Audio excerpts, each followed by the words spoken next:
Zaman hayır olsun. Zaman hayır olsun. Senin adın ne? Benim adım Deniz. Sen kaç yaşındaysın? Ben 7 yaşındayım. Nerede sen yaşıyorsun? Ben yaşıyorum Kumrat kasabasında. Hangi sokakta yaşıyorsun sen? Ne sokağında? Komsomol sokağında. Zaman hayır olsun Valeria. Zaman hayır olsun. Valeria, bu ne?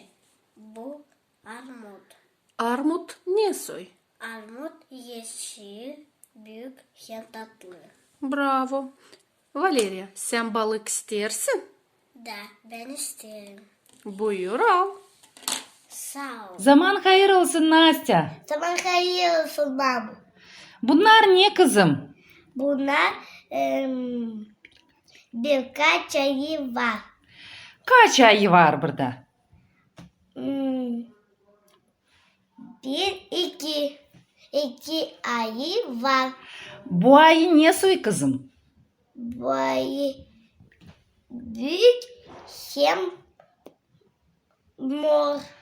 Bravo Nastya, ama bu ayı ne soy? Bu ayı küçük hem beyaz. Bravo kızım, sağlıcakla Nastya. Sağlıcakla mama.